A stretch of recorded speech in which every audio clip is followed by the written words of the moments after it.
I'm Davey Bolt. I'm Richie Mackay. And you are listening to the Wrong Bias Bulls podcast. On today's show, we have Chloe Stewart from Australia talking all things Bulls. We have Mark Casey, who is the CEO of the Ultimate Bulls Championship. We will also have our Alex Marshall Sports sponsored competition. We'll be catching up with Richies Roundup, and we also, on today's show, will be talking a little bit about Junior Bulls, following on from an email that we had, and we will be doing that later on in the show. Right then, so this will be looking like a good show today. We've got some great guests on from Australia. So we've the title for this show, we've gone with the Wizards of Oz. Been having a look. The international teams have been picked this week for England. One thing that jumped out: the men's team, 3 recalls. Yeah, 3 recalls. Steve Mitch, Mervyn King, and Les Gillett back into the team. Andy Napper's made a reserve spot as well. With Stephen Harris, and got to send congratulations up to our fellow Northern player Stuart Irwin, who's managed to make the team from Cumbria, and I'd heard he had a great trial, so just rewards for him to make the squad, and hopefully he can go one step further next year. It must have been Andy's appearance on the show, mate, that's got him. Yeah, well, the squad. Absolutely. I mean, we said the same thing last week. It's with Miss Tolchard winning the Player of the Year, we're obviously having a massive effect on the sport at the moment. But we were just having a look as well, weren't we, at the under 25 teams, the women's and the men's, and just a little bit of a comparison. The women have got 5 of the under 25 girls in the senior squad this year. Yeah. In comparison to the men's, where we've just got the one, which is Connor Sonata, who's just had a great tournament up at West Denton in the World Under 25 Championship. So well done to Connor. I suppose it's difficult to change the squad completely because they've won the last 5 series. Absolutely. It'd be hard to break in. Yeah, absolutely. And until that goes wrong, why would you make changes at the end of the day if they're proving themselves year in, year out? Then I suppose in a lot of respects it's a selector's dream, because they're obviously doing something right. They're going for 6 in a row this year. So I know Scotland, I did notice Scotland had made a few changes as well. Maybe catch up on that one at a later show. Yeah. And by the way, whereabouts is the men's international series being held at, David? The men's international series, if it was talking from your side of things, is coming from Leonelli. Come on! But from my point of view, it's definitely coming from Llanelli. Yeah, quite a few people have had a good chuckle at your pronunciations last week on the Welsh. I do struggle with the English pronunciations, to be honest. I don't think you'll be a Welsh interpreter anytime soon, put it that way.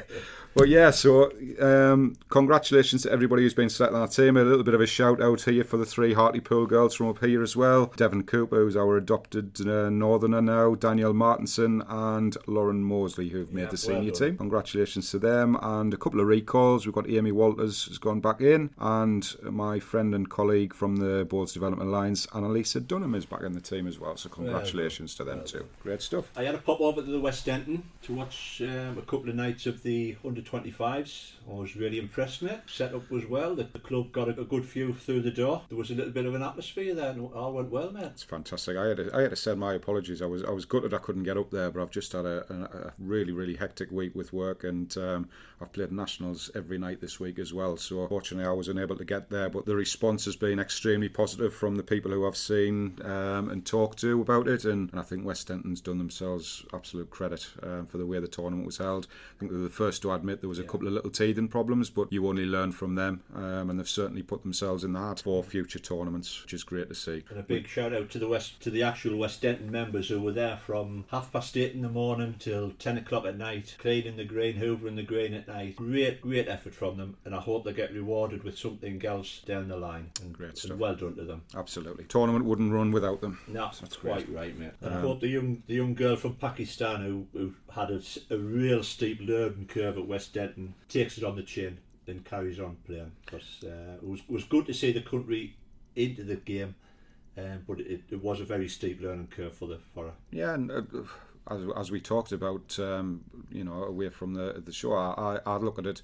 She's actually an ambassador, regardless of what our scores are. The fact that there's a representation from Pakistan just broadens the sport's horizons. It just gets it out there, and hopefully they'll send somebody next time. They'll learn a lot from it. And I think, my opinion, having seen France a few times over the last year or two, they are going through a very, very professional process. And some of the lads were saying, Craig, have you seen the France girls running around the green before they start their game and doing exercises? And we generally sitting on the side and having a bacon sandwich and a pint. So. Well, some of us are, mate. I mean, yeah. I'm not mentioning your Denny Cup team or anything like that. I mean, there's certain individuals having a full English breakfast. I wouldn't know, mate, because I was outside running around the car park. So.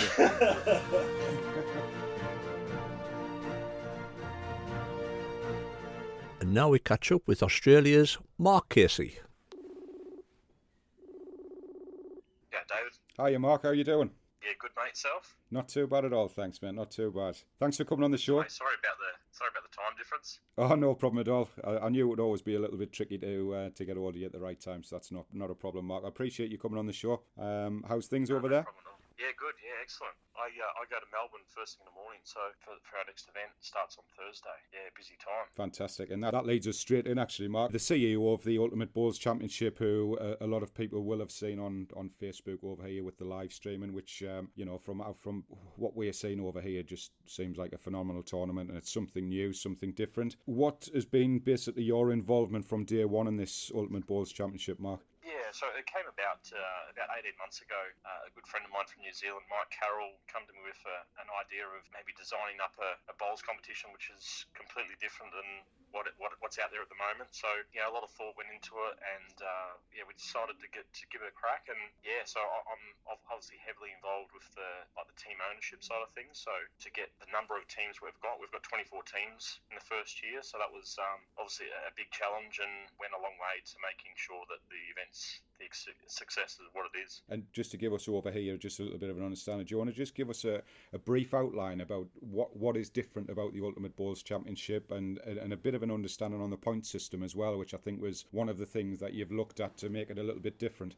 Yeah, absolutely.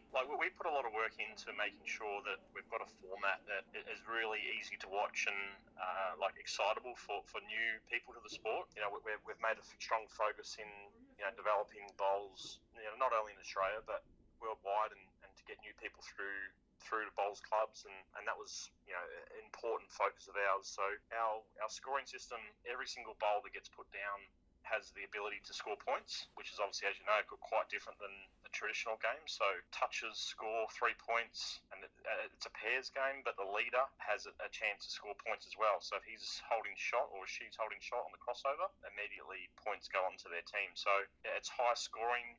It's only 5 ends, so the matches are all over within half an hour. Yeah.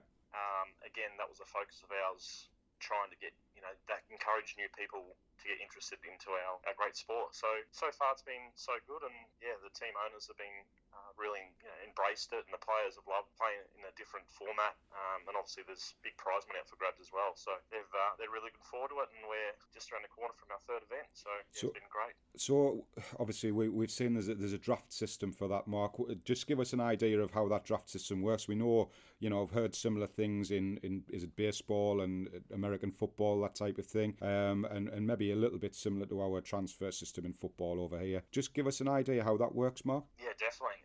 One of the big sports over here, Australian rules football, have a big draft every year. So, and I thought, again, something different from our sport. So, from a media's point of view, gives them something to talk about, something to focus on, other than the traditional side of the sport. So, team owners have the ability to buy into the competition.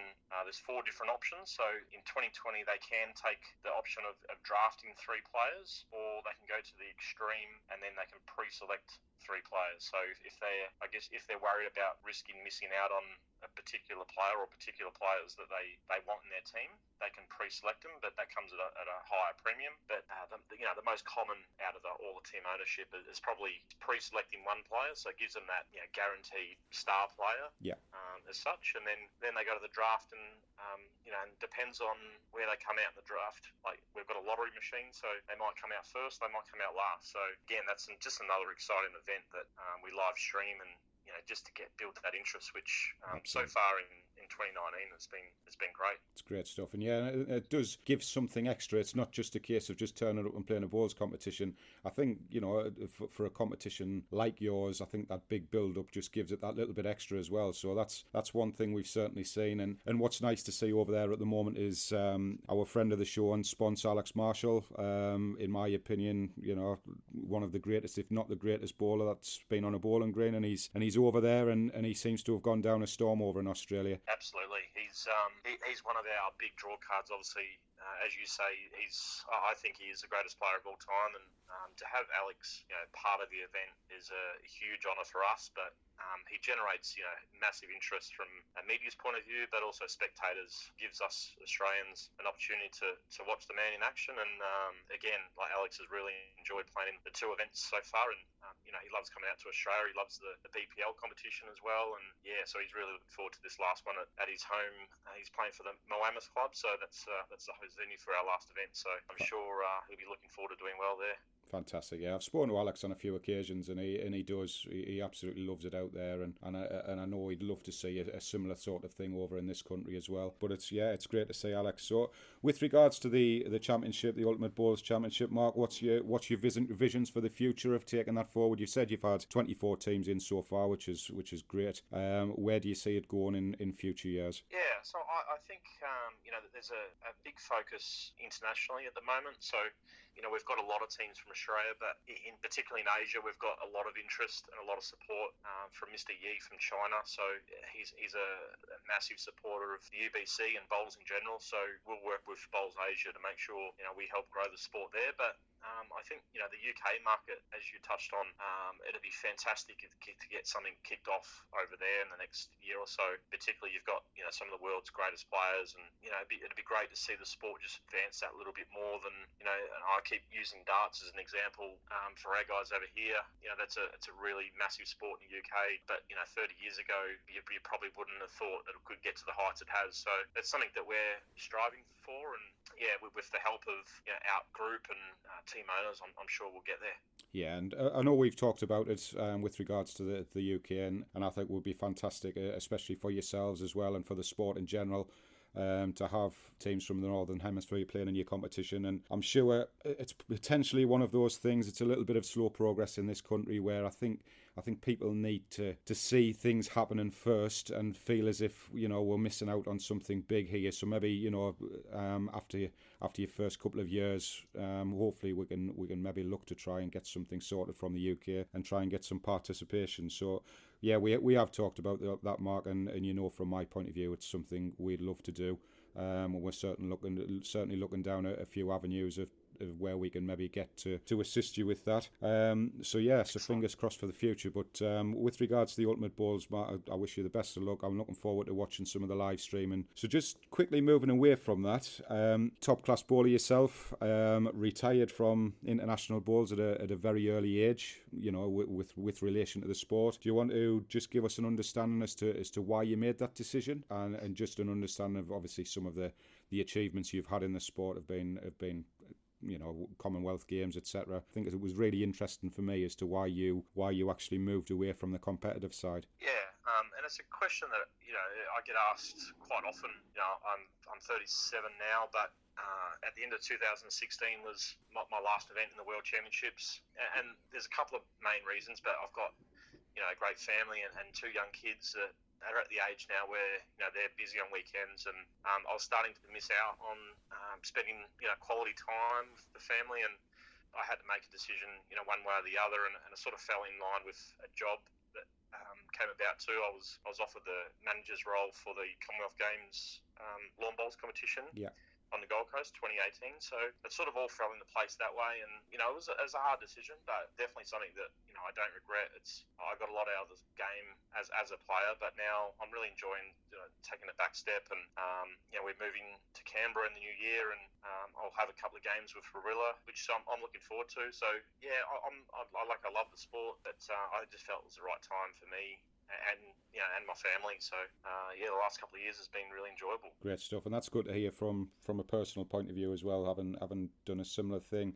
One thing I'm also really interested. You've been part of the sport for a long time. No surprise, we always talk about the comparison between the Northern Hemisphere and Southern Hemisphere with regards to the sport. I was just interested to know what changes you've seen over your career over in Australia. Has it always been sort of, as prominent as a sport as what it currently is? It just seems to be getting bigger and bigger over there. And have you seen any sort of major changes or things that's happened in the past that have kicked the sport into a new era? Yeah, obviously Bowls Australia have done a fantastic job promoting the sport throughout our country, and getting that younger vibe, I guess, in their elite levels, and now they've just recently introduced an over 60s Australian team as well, which it really provides a chance for everybody now to reach the elite level. So that's something that Bowls Australia have done really well. But also I've noticed a big change in the last sort of even 12 to 24 months. A lot of the big events are on TV now.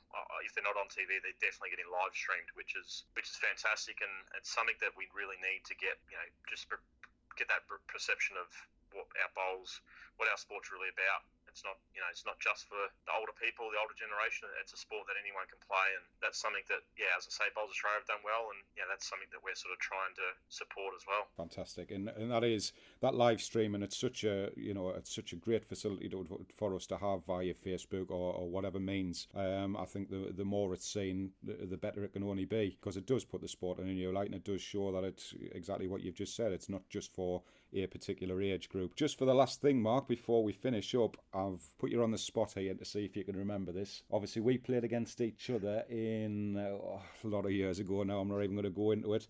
We were over in the Western Australia side of things in an under-25 test match, 6 men in the team. Can you remember what your team was? Oh, this is a good question. I hope you do, because I forgot to pick the programme up to check it. I definitely know.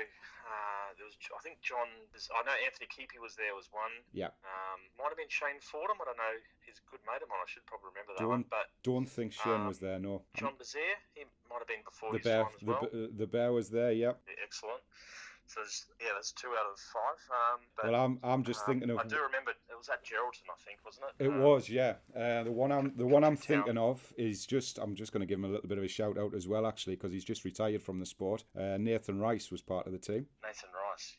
Absolutely, yeah. He's had a fantastic, he's had a fantastic career, and he's just decided to retire from the Australian side. So it's he's been part of it a long time. And another one off the top of my head would be, was it Strocknetter? Mark Strocknetter from Tasmania, yeah. And that's the beauty of our sport. Like you sort of grow into these friendships, I guess, from an early age, and Nathan Rice, as you just say, he's retired, and similar reasons to me. He's got a young family now, and there's not much that he hasn't done in the sport for Australia. So it's sort of great to see people making those decisions for family reasons, and as you say, I wish him all the best as well. Absolutely, and it's similar to our side as well, because I said 6 players, it was actually only 5. Neil McKee, he plays a lot of indoor bowls, but he doesn't play outdoors now. Paul Ging, from local to myself, from the Northumberland area, he was part of the team, and he's got family now. He stepped away from the sport and certainly doesn't play as much or at all. Chris Young was another. Rob Paxton. So there's including myself, there was the 5, and it's names that have done a lot in the sport. But similar to yourselves, because we started at such a young age, people forget that we've been probably hammering bowls for about 25, 30 years now. And it does come to a point, for all we love it, there is more to life than bowls, and family and commitments do come first. Thanks so much for coming on the show. Massively appreciate it. I think it's really great that people obviously hear about what's going on over there, and we will be putting links on connected to on our Facebook page and Twitter, which we've done already in the promo for the show, and just letting people know where you can actually watch the live streaming of the Ultimate Bowls Championship. Thanks again, Mark, for the insight, and it'll not be long before you're going to bed, so we'll not keep you too much longer. Thanks, Dave. Really appreciate it, mate. Not a problem, Mark.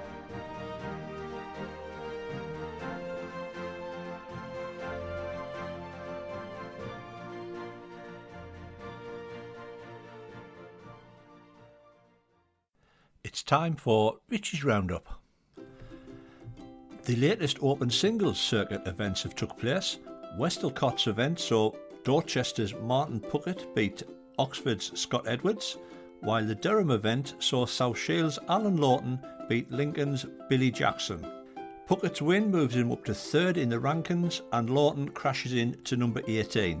It's worth remembering the top 32 qualify for the grand final at Potters, with the average points needed is around the 150 mark. The newly branded International Bowls Council held its Under-25 World Championships at West Denton, and for the first time, an Irish pair are the Under-25 Mixed Pairs champions. Zoe Minnis and Adam McEwen triumphed after a tie-break against Tonga's Paris Baker and Wales' Jordan Driscoll. Despite losing the first set 10-4, the Irish Young Guns forced a tiebreaker, winning the second set 9-5 and held on to land the title. The bronze medals went to Australia and Scotland. In the lads' singles final, Scotland's Jason Banks took the honours as he beat England's Conor Sinato in straight sets 8-3, 10-6. This was the English lad's only loss in the 6 games, and he had previously beaten Jason in the round-robin format. In the ladies' final, Tonga's Paris Baker capped off a cracking week for her as she landed Tonga's first ever World Bowls indoor title, beating Australia's Jessica S. Now I say Jessica S because she's got a shed load of letters in her surname and I wouldn't like to try to pronounce it. Jessica took the first set 10-5 before Paris landed the second set 7-4 and securing the title on a tiebreaker. The bronze medals went to Wales and Scotland in the lads and Wales and England in the lasses. Many congratulations to everybody concerned. And that sound signifies we've lost some more national champions. In the men's national singles, defending champion Andrew Walters from Welford lost at home to rugby's Craig Carger 21-14. In the mixed pairs, defending champion Sam Tolshard, ex-Ronia, lost to clubmate Cassidy Lenton 19-18, and we lost a third defending champion in the Yetton Trophy as York lost a local derby against Harrogate 78-69. And we have news from the Valleys again, mate. Oh my word. Hold on to your hats, folks. Here we go. As Cardiff lost their first game in the Welsh Club Championship, but they still have a 34-point lead at the top. And the week's results were, brace yourself folks, Cannon Valley 5, B.O. Gwent 17, Merthyr Tydfil 3, Izzy Wynn 19, Port Talbot 20, Cardiff 2, and Leonelli, who are actually twinned with Llanelli 20, Swansea 2, and that's your news from the Valleys. Following on from our Welsh news, we've got news from Scotland. In the Premier League, defending champions Midlothian are top and undefeated on 10 points. Ardrossan are second, just 2 points behind the leaders, while Falkirk, who have been runners-up 3 out of the last 4 years, sit third. At the foot of the table, Fraser-Borough are still without points and are fighting to stay in the league, with West of Scotland just 2 points ahead of them. In the Premier B League, Ballantyre are undefeated on 10 points and are closely followed by Alec Marshall's East Lothian, who are 2 points behind the leaders. At the bottom, Lanarkshire are windless but are 2 points behind Paul Foster's Prestwick side. Now, the national competitions in Scotland are run somewhat different from those in England. It's more like a champion of champions, as each club can only enter one entry into each national. In January, the latter stages of the singles, the 2-ball pairs and junior singles are played, and at the end of the season, the pairs, triples and fours, semi-finals and finals are played. In the men's fours semi-finals, Prestwick's Paul Foster will play as West Lothian's Neil Spears, while Midlothian Colin Walker will play Jason Banks from Garrach. In the ladies' fours, Trevittdale's Julie Forrest will play Bombardier's Lorraine Craig. There's an all Falkirk affair in the men's singles. Colin Walker will play Martin McCalley, while in the other semi-final, Turruff's Connor Milne will play Paisley's David Horn. In the ladies, last year's champion Julie Forrest, who has won the Scottish, British and ladies world singles, will be pushing for her 8th Scottish singles title. Standing in her way is another Scottish international from Midlothian, Stacey McDougall. There could be a repeat of last year's national final if Lynn Steen of East Fife gets past West Scotland's Rachel Sinclair. And Davey, I think I've now alienated our Scottish listeners after those pronunciations. Where's Hearts, Hibernian, Celtic, Rangers, Dundee and all that?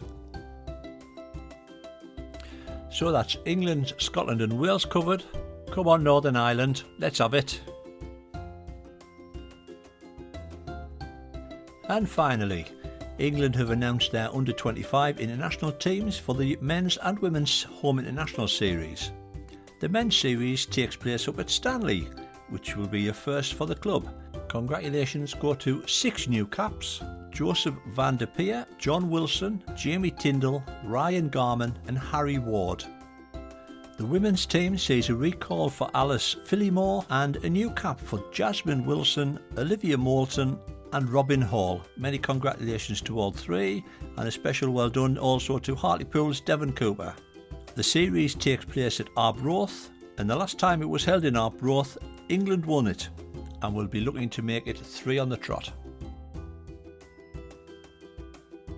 And it's competition time. Once again, thanks so much to Alex Marshall Sports, our sponsor, who provides the prizes. We will be advertising the prize on our Facebook and Twitter page. The question for this week is related to the actual podcast, so you will have had to have listened to the podcast to put the answer in. And it is, what was the number of social members that Chloe Stewart said they had at their Tweed Heads Bowling Club? So you can send that in the usual way. You can either message us direct from the Facebook page, you can send us an email on wrong.bias@hotmail.com, or you can send us a tweet with the answer. But bear in mind, as always, people will see your answer. I don't think it particularly matters because you will work it out one way or another. Good luck with that one, and I hope you enjoyed my little blue. Did you say that the other day there, Richie? My little blue Peter effort. I did, mate. The pyrotechnics. I tell you what it is. I nearly choked on the shower spray, which was me dry ice. I was waiting to see the hand dancing. A couple of jazz hands. Get out and do a couple of jazz hands next time. She was just sitting in the corner shaking her head, going, "What is he doing?" So we will be announcing that the following week after the show, generally a Wednesday night after the show. Good luck to everybody. You are listening to the Wrong Bias podcast. And just off the back of our discussion about the Under-25 World Championships at West End, I thought this was an ideal opportunity to respond to Peter Tallock's email. He sent us after the first podcast we did, actually. We did say we would come back to this. And Peter's question was based around that he feels that the junior age should be dropped to 18 because he feels that it can be a little bit demoralising for some of the younger kids coming into the sport if they were to play against somebody, they were 8-10-year-old and they played against somebody who was maybe 23, 24. My personal thoughts, Richie, through my career, I started when I was 10-year-old, and I can see an argument on both sides, and I certainly won't discount what Peter's saying, but I took a lot of learning from actually playing against people with more experience or who were older than me.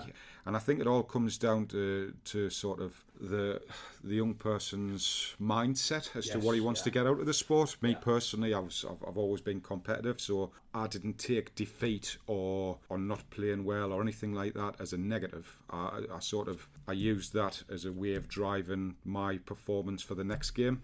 So for example, when I was younger, there was a young lad on the scene called Graham Storr, who basically I think I played him 3 or 4 times. Great player, and I just could not beat him for love nor money, but I was getting closer and closer all the time. And I can probably relate that to playing in our area again, Bobby Dykes or Billy Condrens. And every time I felt as if I learned every single time from that game. So if I got 6 the first game, my next game would be 10, or then it would be 15 or whatever it would be. So I think there is a mindset issue there. I think kids benefit a lot from actually playing from others because they've got to look up to them, they've got to look what they've got to achieve to get there. But then on the flip side of it, it's just a young person who's coming into the sport and just wants to do it for a bit of a social outlet and with his friends. I can appreciate that there could be a little bit of an issue that they could just say, well, what's the point? I'm turning up, I'm getting a thumping. I'm getting a thumping all the time. People's looking at them a bit snigger.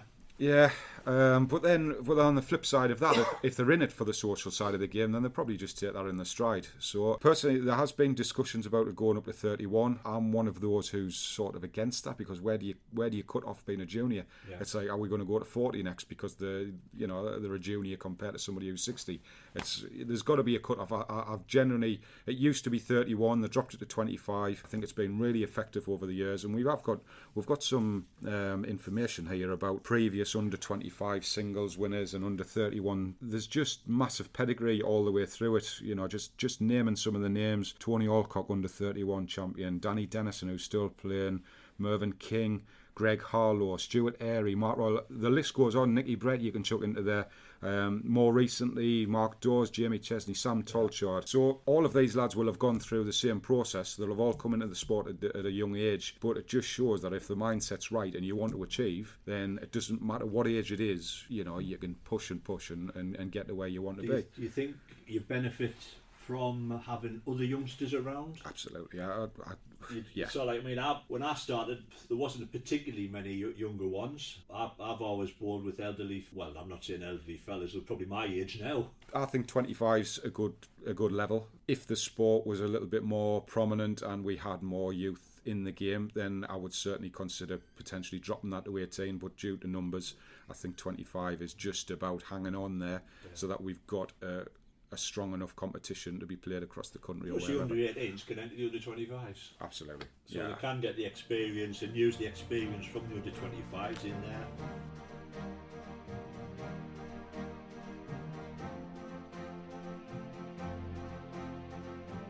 Now we have a chat with Australia's young gun, Chloe Stewart. Hello. Hi Chloe, how are you? Good.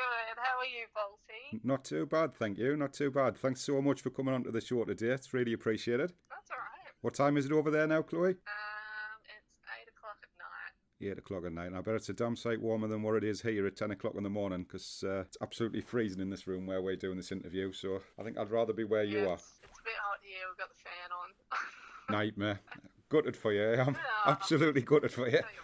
There's two brass monkeys just walked in this room and walked straight back out. It was too cold for them. Right then, Chloe. So, thanks for coming on, as we said. So, we just thought it would be a really great opportunity to talk to you, especially you're on a bit of a high at the minute. You've the last couple of weeks, you've had some fantastic results, including the Premier League win, and you've just won the Australian singles as well. So, we'll come to that later on in the conversation. Can you just give us a bit of an idea when you actually started playing, Chloe, and basically what attracted you to the sport? Yeah, so I was 9 years old. That was about 15 years ago now. And I started playing bowls just at my local club, which is only like 2 blocks from my house. And I started because of my grandma. So she got me sort of interested, and I used to go there after school, sort of hang out with her and all the bowlers, and they would feed me chocolate and raspberry lemonade, and I thought it was pretty good at the time. So yeah, I just started chucking a few bowls down and sort of fell in love with it right from the start. And yeah, I guess the rest is history. Did you play any other sports at a young age, Chloe? Yeah, I was sort of a bit of an all-rounder.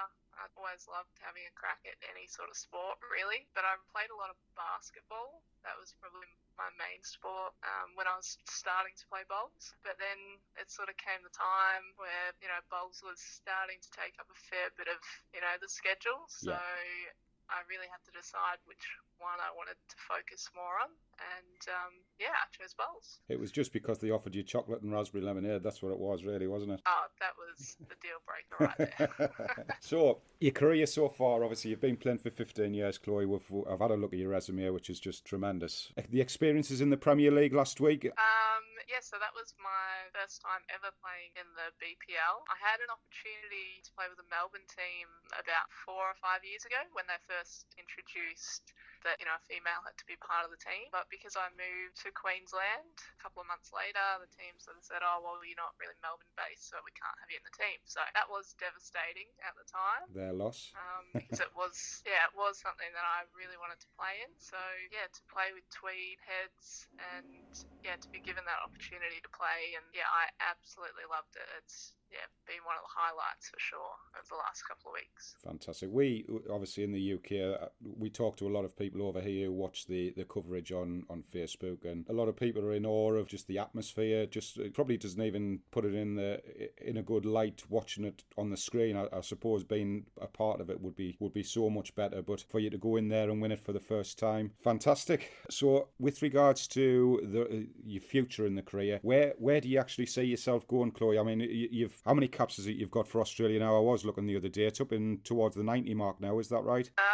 So I think I'm 2 off 100, so nearly there. Fantastic. Hopefully they give me another shot soon and be nice to crack that 100. But, Well, it's not like you're in form yeah. at the moment, so I can't see why they would, to be honest. Yeah, I think no, that 100 shocking. caps and probably 200 caps won't be far away. So, as far as your ambitions for the future, Chloe, Commonwealth Games appears to be, the general major tournament that people want to achieve, and obviously you've got the World Championships as well. When will decisions be made with regards to the team that's going to come over and play in Birmingham? Yeah, so decisions about Team Birmingham won't be decided for a little while yet. So tomorrow they're actually naming a team for our upcoming Trans-Tasman against New Zealand. So that'll be early next year. And then I'd say after that, they'll be picking a team for World Championships. So I guess straight after, World Champs are done, there's a potential UK tour on the horizon in July. So I guess after that, we'll really be focusing on, trying to get over to you guys as much as possible. And yeah, I guess it won't be for a while yet. Obviously, you can't take anything for granted in this sport, but you must be feeling generally confident with your position out in Australia with the things that you've done recently. So without going into that too much, obviously you don't want to be putting things into selectors' heads or anything like that. So obviously from our point of view, we just wish you the best of luck, and hopefully you make that team when we see you over here. But just relating to, I know you've been over in the UK a couple of times to play. How have you found the UK greens? Obviously, they're massively different to yours over there. Do you adapt to them quite quickly? Yeah, like the first sort of time I went over even to Hong Kong, which I guess is sort of, slow greens that we sort of say, you've got to be up and at them. Like that took a little while the first time I went there, and then went for a second time. And I think, you do slowly start to adapt to it and get better at adapting, because they are so different to what we used to. Like, there's so many bowlers here that complain about a slow green, and I just say to them, have you ever been to Hong Kong or the UK and played on an actual 10-second, 8-second green? Like they can't even fathom how slow they can get. But yeah, I think we do get better. The more time we get on your greens over there, and yeah, I know for me, I'm slowly getting better. Yeah, they definitely throw me out a bit sometimes when I see them doing some real strange things. And have you had much involvement with Andy Thompson so far, who's obviously been brought into Bowls Australia as a tactical coach for the Commonwealth Games?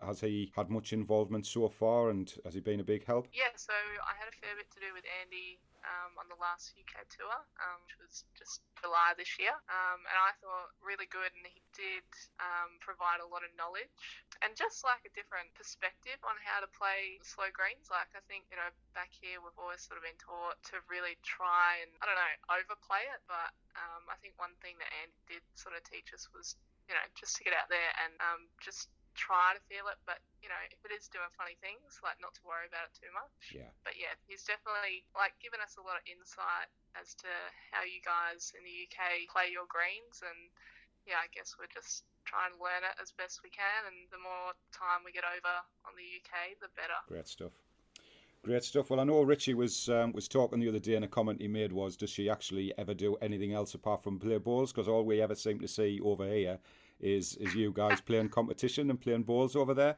So just give us an idea of sort of the commitments that you have on let's say, a monthly basis with regards to bowls. How much do you actually play?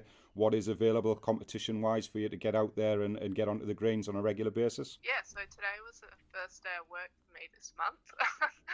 So that sort of gives you insight as to what the last couple of weeks have been like.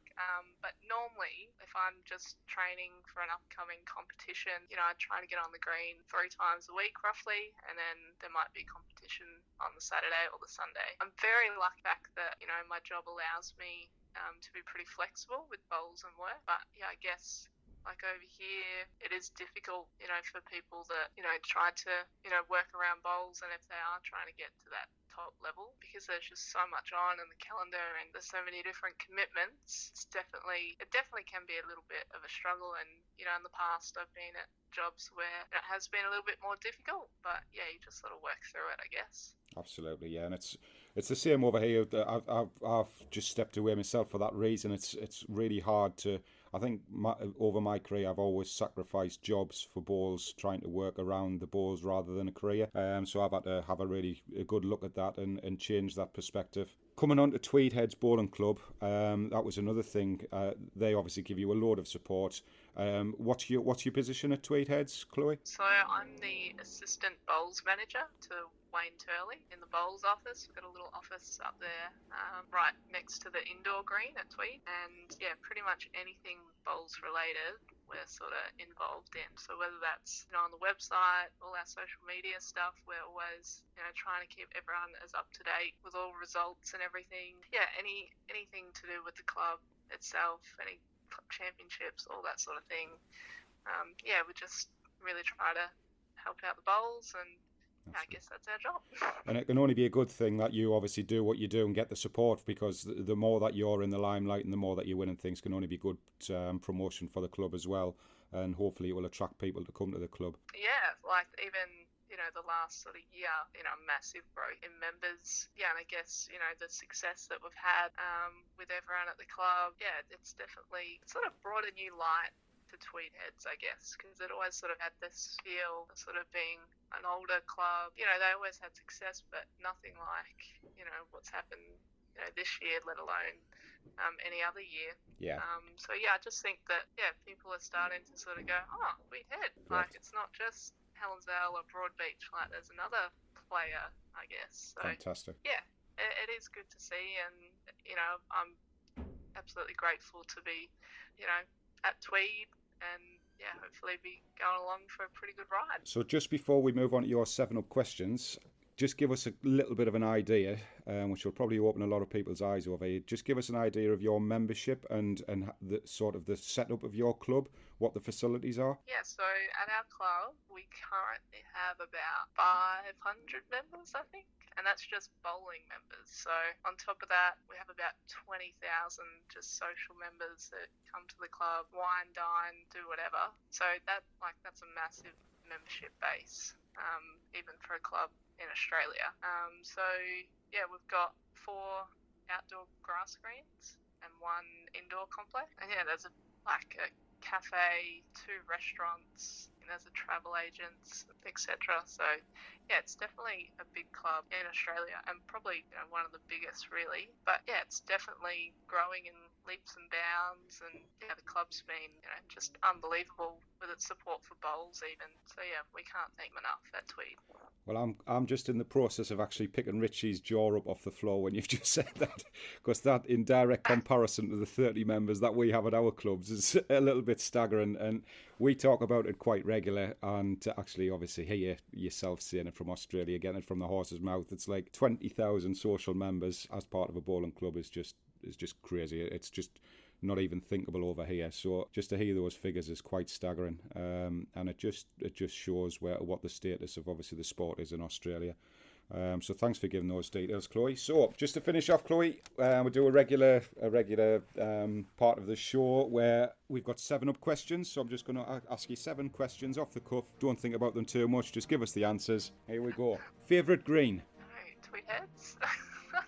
Can't understand why you've said that. What balls do you use? I use Henselite XGs. Neighbours or home and away? Massive Neighbours fan back in the day. Best match you've ever played in? The BPL finals the other week was actually pretty damn good. Great stuff. Toughest opponent, either a team or an individual? As an individual, I'm going to say Joe Edwards, because I still haven't beaten her after 6 cracks. So Joe Edwards from New Zealand. One day, hopefully, I'll get there. It's a good target to have. She's got a great record in the game. Roast dinner or good old-fashioned Aussie barbecue? Oh, you can't beat a barbie. And what your future ambition in the sport? Just give us one target. To play in the green and gold again. Playing for Australia. Great stuff, Chloe. Right, that's your 7-Up questions, and all we can say now, Chloe, is thanks very much for coming onto the show. It's been really appreciated. A great insight into what you do and what it's like over there in Australia, and I hope to catch up with you soon, Chloe, at some point. I've got no doubt probably next time you're in the UK, we'll be popping down and seeing what's going on. So thanks again for your time, Chloe. No worries. Can I do a quick shout out? Of course you can. I'd just like to shout out to my best little buddy over there in the UK, Donna Knight. I hope she's listening. I think she said she was. So shout out to Donna. That's your US Open pairs winning partner as well, wasn't it? Yes, and my dancing partner too. Great stuff, Chloe. Not a problem at all. And thanks again for coming on. All right. You Thanks, take care. Tommy. Thanks, you too. Bye now. Bye. And that's another one done, Mr. Mackay. So that's our Wizards of Oz podcast finish. Number 4. Number 4, yeah. So massive thanks to Chloe Stewart and Mark Casey for coming on to the show. I thought their interviews were excellent, and then we'll certainly open a few eyes some of the information that they provided us. We will be putting links to the Ultimate Bowls Championship. I can't stress enough for people to watch that. It's a great concept. It's a great watch. I know the timing's not always great, but the recordings are always there. Yeah, so that's pretty much it. Our next one, recording? Our next recording is going to be just before Christmas, so that will be aired on Boxing Day. Hopefully it'll be a little bit of a Christmas spectacular. So you're feeling tired after your Christmas dinner? Lie down, get yourself some more Christmas pudding and stick the podcast on Boxing Day. Have a wee drink in your hand. So yeah, so we're looking forward to that. Hopefully I will announce the guests prior to that show. But yeah, all in all, another good one. Wish you Merry Christmas, I think. Absolutely, everybody. Hope you have a great Happy New Year and Christmas, and enjoy the show on Boxing Day, and please continue to listen. Thank much you very appreciated. Thanks for your support, Thanks folks. everyone. Bye now. Thank you for listening, and hope you've enjoyed the show. This has been a Dodgy production.